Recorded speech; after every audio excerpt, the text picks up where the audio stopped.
അസ്സലാമു അലൈക്കും വറഹ്മത്തുള്ളാ. നമുക്കൊരു വീഡിയോ കണ്ടു തുടങ്ങാം. അതായത് മോദി അല്ലാതെ മറ്റാരുണ്ട്? മോദിയേ ഉള്ളൂ, മറ്റാരാണ്? കോൺഗ്രസോ രാഹുൽ ഗാന്ധിയോ എന്നാണ് ആ ചോദ്യത്തിന്റെ ഉത്തരം. അപ്പോൾ ഇവിടെ LDF അല്ലാതെ മറ്റാരുണ്ട് എന്നുള്ളത് ഒരർത്ഥത്തിൽ ഒരല്പം ഫാഷിസ്റ്റ് ചായ്വുള്ള ഒരു മുദ്രാവാക്യമാണ്. ഇത് ഫാഷിസ്റ്റ് ആണെന്നല്ല പറയുന്നത്. ഇപ്പൊ മോദി ഗവൺമെന്റ് ഫാഷിസ്റ്റ് ആണെന്ന ചോദ്യത്തിന് CPM പറയുമല്ലോ, ഫാഷിസ്റ്റ് പ്രവണതകളുള്ള സർക്കാർ എന്നാണ് പറയുന്നത്. അതുപോലെ ഈ മുദ്രാവാക്യത്തിന് ചില ഫാഷിസ്റ്റ് പ്രവണതകളുണ്ട്. മറ്റാരുമില്ല. ഈ മുസ്ലിങ്ങളുടെ ഒരു ആപ്തവാക്യം ഉണ്ടല്ലോ, ലാ ഇലാഹ ഇല്ലല്ലാ, ഒരു ദൈവവുമില്ല അള്ളാഹു അല്ലാതെ എന്ന് പറയുന്നത് പോലെ ഒരല്പം ഫാഷിസ്റ്റ് ലീനിങ്ങുള്ള ഒരു ഫാഷിസ്റ്റ് പ്രവണതയുള്ള ചായ്വുള്ള ഒരു മുദ്രാവാക്യം. അതിന് ഉദാഹരണമായി എടുത്തത് LDF അല്ലാതെ മറ്റാരുണ്ട് എന്ന അവരുടെ പ്രചരണ മുദ്രാവാക്യം ഒരു ഫാഷിസ്റ്റ് ചായ്വുള്ളതാണ്. അതിന് ഉദാഹരണമായി കൊണ്ട് അജിംസ് കണ്ടെത്തിയത് ലാ ഇലാഹ ഇല്ലല്ലാ. അജിംസിനെ പ്രത്യേകിച്ച് നമ്മൾ പരിചയപ്പെടുത്തേണ്ട ഒരാളല്ല. കേരളത്തിലെ മുഖ്യധാര വാർത്താ മാധ്യമങ്ങളിൽ ഇടം പിടിച്ച, നമ്മളെല്ലാവരും സ്ഥിരമായി കേൾക്കുകയും വീക്ഷിക്കുകയും ചെയ്യുന്ന വ്യക്തിയാണ്. അദ്ദേഹത്തിൽ നിന്നാണ് ഇങ്ങനത്തെ ഒരു പരാമർശം വന്നത്. അറിവില്ലായ്മ കൊണ്ടോ മറ്റെന്തോ, ഏതായിരുന്നാലും ഈ വാർത്ത എൻ്റെ കാതിലെത്തിയപ്പോൾ, ഇത് കണ്ട സമയത്ത് എൻ്റെ മനസ്സിലേക്ക് ആദ്യം ഓടി വന്നത് ഇസ്ലാമിക ചരിത്രത്തിലെ ഒരു സംഭവമാണ്. റസൂലുള്ളാഹി സ്വല്ലല്ലാഹു അലൈഹി വസല്ലമ മക്കയിൽ ഉംറ നിർവഹിക്കാൻ വേണ്ടി മദീനയിൽ നിന്ന് സ്വഹാബത്തിന്റെ കൂടെ മക്ക വിജയത്തിന് മുമ്പ് വന്നപ്പോൾ വലീദ് ഇബ്നുൽ വലീദ് എന്ന് പറയുന്ന സ്വഹാബിയായ പ്രവാചകന്റെ കൂടെ ഉംറ നിർവഹിക്കാൻ വന്ന ആളോട് അദ്ദേഹത്തിന്റെ സഹോദരനായ ഖാലിദ് ഇബ്നു വലീദിനെ കുറിച്ച് ചോദിക്കുന്ന ഒരു ചോദ്യമുണ്ട്, ഐന ഖാലിദ്. ആ സമയത്ത് സഹോദരൻ വലീദ് നൽകുന്ന മറുപടി യഅ്തി ബിഹില്ല, റസൂലെ അദ്ദേഹം ഇസ്ലാം സ്വീകരിച്ചിട്ടില്ല, അദ്ദേഹം ഇസ്ലാമിലേക്ക് വരുമെന്നാണ് പ്രതീക്ഷ. ഇത് കേട്ടപ്പോൾ റസൂലുള്ളാഹി സ്വല്ലല്ലാഹു അലൈഹി വസല്ലം പറഞ്ഞൊരു വാക്കുണ്ട്, മാ മിസ്ലു ഖാലിദിൻ യജ്ഹലുൽ ഇസ്ലാം. ഖാലിദിനെ പോലെയുള്ള ആളുകളൊക്കെ ഇസ്ലാം അറിയാതെ പോവുകയോ എന്ന് റസൂലുള്ളാഹി സ്വല്ലല്ലാഹു അലൈഹി വസല്ലമ ഒരു അത്ഭുതത്തോടു കൂടി പറയുന്നൊരു പരാമർശമുണ്ട്. അതാണ് എൻ്റെ മനസ്സിലേക്ക് ആദ്യം വന്നത്. അജിംസിനെ പോലെയുള്ള സമകാലിക വിഷയങ്ങളെക്കുറിച്ച്, സമൂഹത്തെ കൃത്യമായി ഓർമ്മപ്പെടുത്തുന്ന വിഷയങ്ങളെക്കുറിച്ച് ആഴത്തിൽ പഠിക്കുകയും രാഷ്ട്രീയ വിഷയങ്ങളും മറ്റു വിഷയങ്ങളും ഒക്കെ കൃത്യമായി മനസ്സിലാക്കുകയും അതിനെക്കുറിച്ച് അഭിപ്രായ പ്രകടനങ്ങൾ ഭംഗിയായി നിർവഹിക്കുകയും ചെയ്യുന്ന ഇത്രയേറെ വിഷയത്തെക്കുറിച്ച് ആഴത്തിൽ അറിവുള്ള ഒരു വ്യക്തിക്ക് സ്വന്തം താൻ ജനിച്ച മതത്തിലെ ഏറ്റവും പ്രധാനപ്പെട്ട അടിസ്ഥാനപരമായ വിശ്വാസമായ ലാ ഇലാഹ ഇല്ലല്ലാ അറിയാതെ പോയോ എന്നൊരു അത്ഭുതമാണ് എൻ്റെ മനസ്സിലേക്ക് വന്നത്. അദ്ദേഹം തുടക്കത്തിൽ പറഞ്ഞ ആ സംസാരം, ഇത് ടിന ഫാക്ടർ എന്നാണ് സാധാരണ പറയാം. അത് ഏത് ജനാധിപത്യ പ്രക്രിയയിലും എല്ലാ രാഷ്ട്രീയ പാർട്ടികളും സ്വീകരിക്കുന്ന അവരുടെ തെരഞ്ഞെടുപ്പുമായി ബന്ധപ്പെട്ട് അവർ സ്വീകരിക്കുന്ന നയമാണ് എന്ത്, ദർ ഈസ് നോ അൾട്ടർനേറ്റീവ്. അവിടെ ഞങ്ങളല്ലാതെ വേറൊരു പകരക്കാരില്ല. ഇതെല്ലാ രാഷ്ട്രീയ പാർട്ടികളും പറയും, ഞങ്ങളാണ് ഭരിക്കാൻ ഏറ്റവും ഉത്തമരായ ആളുകൾ. ഇത് സ്വാഭാവികമായും എല്ലാ രാഷ്ട്രീയ പാർട്ടികളുടെയും അവകാശവാദമാണ്. അത് LDF അത് നേർക്ക് നേരെ പറഞ്ഞു എന്ന് മാത്രം. അതിൽ പ്രത്യേകിച്ച് ഫാഷിസം ഒന്നുമില്ല, മറിച്ച് അത് അവരുടെ അവകാശവാദം. അതിനാണ് ടിന ഫാക്ടർ എന്ന് സാധാരണയായി പറയാറുള്ളത്. നമ്മുടെ വിഷയം അതല്ല. പക്ഷെ അദ്ദേഹം അതിലേക്ക് ചേർത്ത് വെച്ചുകൊണ്ട് പറഞ്ഞത് ലാ ഇലാഹ ഇല്ലല്ലാ എന്നുള്ളത്. ഇത് ലാ ഇലാഹ ഇല്ലല്ലാ എന്ന് പറഞ്ഞാൽ, ലാ ഇലാഹ ഇല്ലല്ലാ എന്ന് പറഞ്ഞാല് നേർക്ക് നേരെ അള്ളാനെ മാത്രമേ ആരാധിക്കാൻ ഇവിടെ അനുവാദമുള്ളൂ, വേറൊന്നും ആരാധിക്കപ്പെട്ടുകൂടാ, എല്ലാം നിരോധിക്കപ്പെടണം എന്നതാണോ ആ പറഞ്ഞതിനർത്ഥം? ഒരിക്കലും അല്ലല്ലോ. അത് വളരെ കൃത്യമായി നമ്മളൊക്കെ മനസ്സിലാക്കേണ്ട ഒരു വിഷയമല്ലേ. ലാ മഅബൂദ ബിഹഖിൻ ഇല്ലല്ലാ. ലാ ഇലാഹ ഇല്ലല്ലയുടെ അർത്ഥം അതാണ്. ലോകത്ത് ആരാധിക്കപ്പെടുന്ന നിരവധി വസ്തുക്കളുണ്ട്, ജീവനുള്ളതും ജീവനില്ലാത്തതുമായ പലതുമുണ്ട്.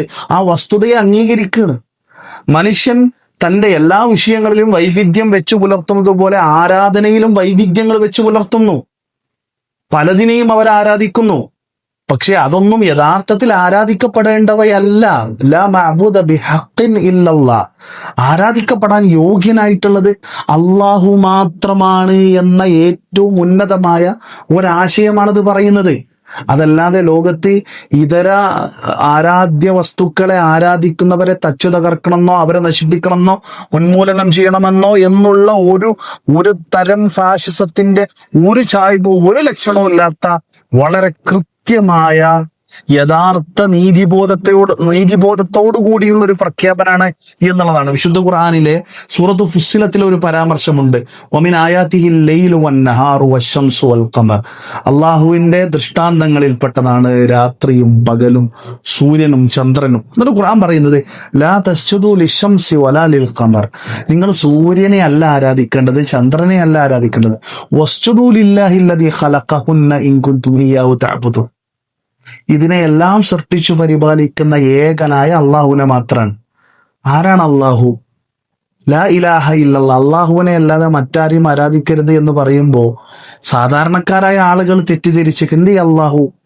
അത് വളരെ കൃത്യമായി പറഞ്ഞു. ആരാണോ നമ്മളെയെല്ലാം സൃഷ്ടിച്ചു പരിപാലിക്കുന്നവൻ, ഈ സർവ്വതിന്റെയും സൃഷ്ടാവ് ആരാണോ അവനെ മാത്രമേ ആരാധിക്കാൻ പാടുള്ളൂ. ഇവിടെ ആർക്കാണ് തർക്കം ആ വിഷയത്തിൽ?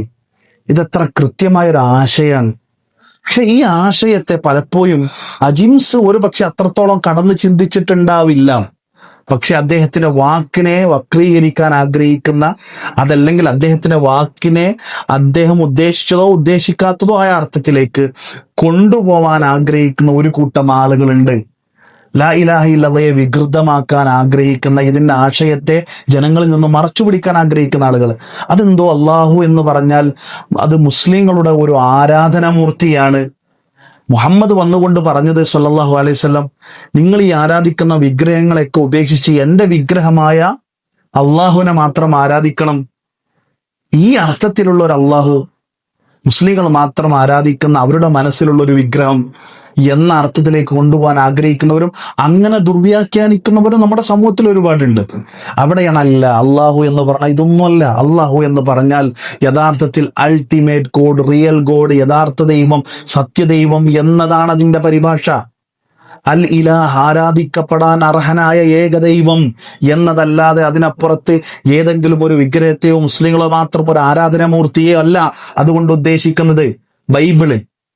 ബൈബിളിലെ ആ പഴയ നിയമത്തിലെ ഉൽപ്പത്തി പുസ്തകം, പ്രകൃതിയുടെ നിർമ്മാണത്തെക്കുറിച്ച് ദൈവം എങ്ങനെയാണ് പ്രകൃതിയെ നിർമ്മിച്ചത് എന്ന് പറയുന്നിടത്ത് ആരംഭത്തിൽ പ്രകൃതി ആകാശങ്ങളെയും ഭൂമിയെയും ദൈവം സൃഷ്ടിച്ചു എന്ന് പരാമർശിക്കുന്ന ഒന്നാമത്തെ അതിലെ പുസ്തകത്തിലെ ആദ്യത്തെ വചനം അത് അറബി ഭാഷയിൽ, അഥവാ അറബി ഭാഷയിൽ ജനിച്ചു വീഴുന്ന ക്രൈസ്തവരായ ആളുകൾ പാരായണം ചെയ്യുന്ന ബൈബിളിന്റെ അറബി ഭാഷയിലുള്ള ഗ്രന്ഥത്തിലെ ഈ പറയുന്ന ഉൽപ്പത്തി പുസ്തകത്തിൽ ഒന്നാമത്തെ അധ്യായത്തിലെ ആ പുസ്തകത്തിലെ ഒന്നാമത്തെ വചനം തുടങ്ങുന്നത് ഫിൽ ബദ്ഇ ഖലഖല്ലാഹു സമാവാതി വൽ അർള്. തുടക്കത്തിൽ, ആരംഭത്തിൽ അള്ളാഹു ആകാശങ്ങളെയും ഭൂമിയെയും സൃഷ്ടിച്ചു. അള്ളാഹു എന്ന പദമാണ് ഒന്നല്ല രണ്ടല്ല അനേകം നൂറുകണക്കിന് പ്രാവശ്യം, ആയിരക്കണക്കിന് പ്രാവശ്യം ആ ഗ്രന്ഥത്തിൽ ഉടനീളം അള്ളാഹു എന്ന പദം പ്രയോഗിക്കുന്നുണ്ട്. അഥവാ അള്ളാഹു എന്ന് പറഞ്ഞാൽ മുസ്ലിങ്ങളെ മാത്രം ഏതെങ്കിലും ഒന്നല്ല. ഇനി ഞാൻ എൻ്റെ സംസാരം അവസാനിപ്പിക്കുന്നതിന് മുമ്പ് പൊതുവെ സമൂഹത്തിൽ വളർന്നു വരുന്ന ഒരു ധാരണ, എന്റേത് മാത്രമാണ് ശരി എന്ന് പറയുന്നത് ഫാഷിസമാണ്, തീവ്രതയാണ് എന്നൊരു ചിന്താഗതി. കുറച്ചു വർഷങ്ങൾക്ക് മുമ്പ് ഇപ്പോഴത്തെ പിണറായി സർക്കാരിന്റെ ആദ്യ അവസരത്തിൽ, ഇതിനു മുമ്പുണ്ടായിരുന്ന അവസരത്തിൽ തെക്കൻ ജില്ലയിൽ എവിടെയോ വിസ്ഡം ഇസ്ലാമിക് ഓർഗനൈസേഷൻ എന്ന് പറയുന്ന സലഫി, ഇവിടുത്തെ മുഖ്യധാര സലഫി പ്രസ്ഥാനങ്ങളിൽപ്പെട്ട ഒരു പ്രസ്ഥാനം, അതിന്റെ പ്രവർത്തകര് ലഘുലേഖയുമായി കൊണ്ട് തങ്ങളുടെ പ്രബോധന പ്രവർത്തനത്തിന്റെ ഭാഗമായി ചില വീട് കയറി ഈ ഏകദൈവ വിശ്വാസത്തിലേക്ക് ആളുകളെ ക്ഷണിക്കുന്ന ലഘുലേഖ വിതരണം ചെയ്തു. ചില സംഘികളായ ആളുകൾ ഇടപെടുകയും അവരെ ആക്രമിക്കുകയും അത് ചില പ്രയാസങ്ങൾ ഉണ്ടാക്കുകയും ചെയ്തു. അതുമായി ബന്ധപ്പെട്ട് മുഖ്യമന്ത്രി ശ്രീ പിണറായി വിജയൻ ഈ വിഷയത്തെക്കുറിച്ച് നടത്തിയ ഒരു പരാമർശമുണ്ട്. ഈ ലഘുലേഖ വായിച്ചുകൊണ്ടാണ് അദ്ദേഹം പറയുന്നത്, എന്ത്, ഇത് അവർക്ക് പറയാം, ഇത് അവർക്ക് വിശ്വസിക്കാനുള്ള അവകാശമുണ്ട്. പക്ഷെ ഇവരെന്തിനാണ് ഇത് മറ്റുള്ളവരോട് പറയുന്നത് എന്ന് പറഞ്ഞാൽ തങ്ങളുടെ ആശയം മാത്രമാണ് ശരി, അള്ളാഹുവിനെ മാത്രമേ ആരാധിക്കാവൂ, ഈ പ്രകൃതിയിലെ മറ്റുള്ള വസ്തുക്കളെ ഒന്നും ആരാധിക്കരുത് എന്ന് പറയുന്ന ലേഖനത്തിന്റെ ഈ ഒരു ആശയം വായിച്ചുകൊണ്ടാണ് അദ്ദേഹം പറയുന്നത്. ഇതെന്തിനാ മറ്റുള്ളവരോട് പറയുന്നത്? ആരാണ് ചോദിക്കുന്നത്? മുഖ്യമന്ത്രിയാണ് ചോദിക്കുന്നത്. എവിടെ നിന്നാണ് ചോദിക്കുന്നത്? സ്വന്തം മതം വിശ്വസിക്കാനും അത് പ്രബോധനം ചെയ്യാനും അനുവാദം കൊടുക്കുന്ന ഒരു മണ്ണിൽ നിന്ന്. സ്വന്തം ആശയം മാത്രമാണ് ശരി എന്നുള്ളത് അത് തീവ്രതയല്ല, അത് മറ്റുള്ളവർക്ക് പകർന്നു കൊടുക്കുന്നതും തീവ്രതയല്ല. പിന്നെ തീവ്രത എവിടെയാണ് കടന്നു വരുന്നത്? തീവ്രത കടന്നു വരുന്നത് എന്റേത് മാത്രം മതി, മറ്റുള്ളവർക്കൊന്നും അവരുടെ സ്വാതന്ത്ര്യം ഞാൻ അംഗീകരിച്ചു കൊടുക്കുകയില്ല എന്നതാണ് തീവ്രവാദം എന്നുള്ളത് വിശുദ്ധ ഖുർആൻ വളരെ കൃത്യമായി സൂറത്തുൽ ബഖറയിൽ പറയുന്നുണ്ട്. ലാ ഇക്റാഹ ഫിദ്ദീൻ, മതത്തിൽ ബലാത്കാരമില്ല. ഖദ് തബയ്യന റുശ്ദു മിനൽ ഗയ്യ്, തീർച്ചയായും ദുർമാർഗത്തിൽ നിന്ന് നേർമാർഗം വ്യക്തമായിട്ടുണ്ട് എന്ന് പറഞ്ഞുകൊണ്ട് വിശുദ്ധ ഖുർആൻ പറയുന്ന ഒരു വാക്കുണ്ട്, ഫമൻ യക്ഫുർ ബിത്താഗൂത്ത്, ആരെങ്കിലും ദുർമൂർത്തികളിൽ അവിശ്വസിക്കുകയും വയുമിൻ ബില്ലാഹ്, അല്ലാഹുവിൽ വിശ്വസിക്കുകയും ചെയ്താൽ ഫഖദ് ഇസ്തംസക ബിൽ ഉർവത്തിൽ വുസ്ഖാ, അവൻ ഉറപ്പുള്ള കയറിലാണ് മുറുകെ പിടിച്ചിരിക്കുന്നത്. അപ്പൊ ലാ ഇക്റാഹ ഫിദ്ദീൻ, ദീനിൽ ബലാത്കാരല്ല. പക്ഷെ സത്യം എന്താണ്? ഖദ് തബയ്യന റുശ്ദു മിനൽ ഗയ്, ഇത് ദുർമാർഗമാണ്. ഈ ബിംബങ്ങളെ ആരാധിക്കുന്നത്, ഈ വിഗ്രഹങ്ങളെ ആരാധിക്കുന്നത്, പ്രകൃതിയിലെ ഈ പ്രതിഭാസങ്ങളെ ആരാധിക്കുന്നത് ദുർമാർഗമാണ്, അത് പിഴച്ചതാണ്, സംശയമില്ല. പക്ഷെ അത് നിങ്ങൾക്ക് ചെയ്യണമെങ്കിൽ ചെയ്യാം, അത് നിങ്ങളുടെ സ്വാതന്ത്ര്യമാണ്. ആരെങ്കിലും ഏകദൈവത്തെ മാത്രം ആരാധിക്കുന്നുണ്ടെങ്കിൽ, അള്ളാഹുവിന് മാത്രം ആരാധന അർപ്പിക്കുന്നുണ്ടെങ്കിൽ അത് മാത്രമാണ് ശരിയായത്. ഇത് വളരെ കൃത്യമായി ഖുർആൻ പറയുന്നുണ്ട്. ഇതില്ലെങ്കിൽ യഥാർത്ഥത്തിൽ നമ്മൾ ആലോചിച്ച് നോക്കേണ്ടത്, ഇതില്ലെങ്കിൽ എന്റേത് മാത്രമാണ് ശരി എന്ന ആശയം അല്ലെങ്കിൽ ഇവിടെ വ്യത്യസ്തമായ ആശയങ്ങളും ചിന്താധാരകളും രാഷ്ട്രീയ പാർട്ടികളും ഉണ്ടോ? ഇവിടെ നമ്മൾ പറഞ്ഞല്ലോ, ടിന ഫാക്ടറി എന്ന് പറയുന്നത് അല്ലെങ്കിൽ ഫാക്ടർ എന്ന് പറയുന്നത് ഞങ്ങളുടെ ആശയം മാത്രമാണ് ഈ സമൂഹത്തിന് ഗുണം ചെയ്യൂ, ഞങ്ങളുടെ നിലപാട് മാത്രമാണ് ഗുണം ചെയ്യൂ, ഞങ്ങളുടെ ഭരണരീതി മാത്രമാണ് നാടിന് ഗുണം എന്ന വിശ്വാസം കൊണ്ടാണ് ഇത് വരുന്നത്. അതല്ലെങ്കിൽ പിന്നെ ഇത്തരം രാഷ്ട്രീയ പാർട്ടികൾ ഇവിടെ പ്രവർത്തിക്കേണ്ട ആവശ്യമില്ല. ഇവിടുത്തെ വ്യത്യസ്ത ചിന്താധാരകൾ മുഴുവനും ഈ രീതിയിലാണ് പ്രവർത്തിച്ചുകൊണ്ടിരിക്കുന്നത്. അവിടെയൊന്നും ഫാഷിസം കലർന്നു വരുന്നില്ല. ഫാഷിസം കടർന്നു വരുന്ന മേഖല എന്ന് പറയുന്നത് ഞങ്ങളുടേതല്ലാത്തതൊന്നും ഞങ്ങൾ അനുവദിക്കുകയില്ല എന്ന് പറയുന്നിടത്താണ്. അത് നമ്മൾ തിരിച്ചറിയുകയും മാജിംസിനെ പോലെയുള്ള മാധ്യമ പ്രവർത്തകർ ഇത്തരം അബദ്ധങ്ങളിൽ ചെന്ന് ചാടുന്നതിനെ സൂക്ഷിക്കുകയും ചെയ്യണമെന്നാണ് വളരെ സ്നേഹത്തോടെ അഭ്യർത്ഥിക്കാനുള്ളത്. അസ്സലാമു അലൈക്കും വറഹ്മത്തുള്ളാഹി വബറകാതുഹു.